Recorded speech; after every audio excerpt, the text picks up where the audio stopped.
Jeremy Goldstein asks, "Hi Kyle, since one of your core beliefs seems to be the only way to combat hateful speech is with more speech, how do you respond to the paradox of tolerance?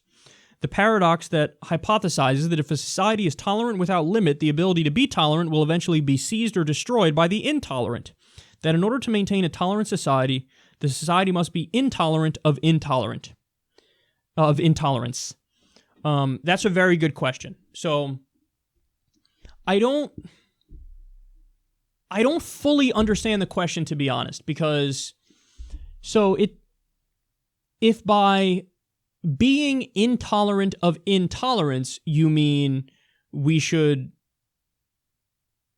get loud and aggressive and shame people effectively who promote hideous ideas like white supremacy or what have you, well, then I'm in favor of being intolerant towards intolerance. I'm in favor of grabbing a megaphone, taking our beliefs, which are correct, and running roughshod over the people who are wrong and have dangerous beliefs.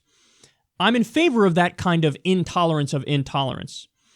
I'm in favor of this so-called battle of ideas where the side of humanism and liberalism and secularism is loud and unapologetic and wins. The only thing I'm not on board with is offensive violence. So if by be intolerance of intolerance, you mean like physically assault people who are spreading shitty ideas, I totally disagree with that. Because you can't embrace the tactics of the bad guy, because then you become a bad guy. If you do offensive violence, I don't care what the ideology was behind the offensive violence. You just did offensive violence, so you believe in offensive violence.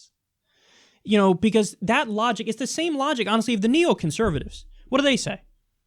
They say, well, okay, yeah, so we believe in offensively invading these countries and doing wars of aggression, but we're doing it for all the right reasons. We believe in freedom and liberty and justice and democracy. So they do the violence and they go, but we're the good guys. No, but you're not the good guys. You just did offensive violence.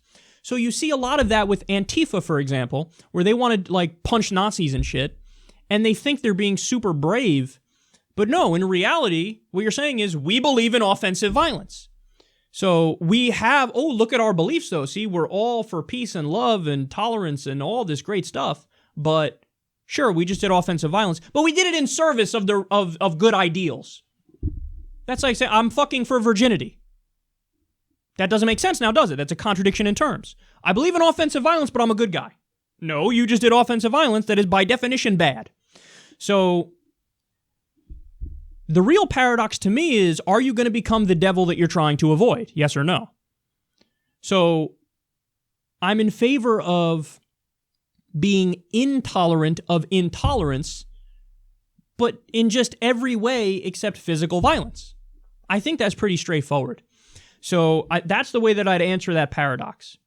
The idea that, oh my God, if everybody's so tolerant, you tolerate intolerance and intolerance goes away. Or tolerance goes away. Well, no, the people who are tolerant should be loudly and aggressively tolerant and should shame and besmirch and put down the people who are intolerant in every way except physical. Now, if they attack you, by all means, self-defense all the way, do whatever violence you want to defend yourself. But if it's not self-defense, don't become the bad guy, don't become the asshole. You know, you can win this and you will win this if you're nonviolent and you fight it in the battle of ideas, because their ideas are inherently unappealing. And I believe in our ideas, and I think they will spread the most. I mean, Noam Chomsky said it just the other day.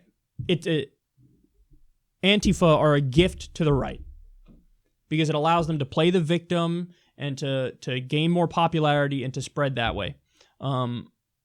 And when you go in the realm of violence, the most violent wins, and that's them. So there's other ways for us to win, and we will win if we go about it keeping the moral high ground. Okay. It's time to kick... I like this name. It's time to kick gum and chew ass, says Did you lose any relationships because of your beliefs? If so, would you have preferred to hide it from them and never find out, or be glad about the decision you chose? I never lost a relationship because of my beliefs, but I am a believer in not talking about certain shit with certain people. You know, there are people in my family or friends who I know don't agree with X, Y, or Z that I believe in, and I'm not hanging out with them because I want to get into virulent disagreements and political debates and, you know, sit there frustrated for an hour and a half trying to get somebody to agree on something that they're never going to agree with. So I'm a big believer in trying to avoid certain topics in certain family situations, and I think that works out for the best. So I never lost relationships because of my beliefs, but I'm not, despite what you see on the show, it's not like I go around proselytizing in person and I'm trying to, like, oh, yeah, you should really agree with me on this issue. Why don't you agree with me on this issue? I just don't do that. I try to avoid that as much as possible because it's not comfortable. You know, it's not, if you want to know what I think, you know where to find it. You know, I got hours and hours of content, more hours than I'll ever be able to watch out there. So I'm a big believer in time and a place for different discussions.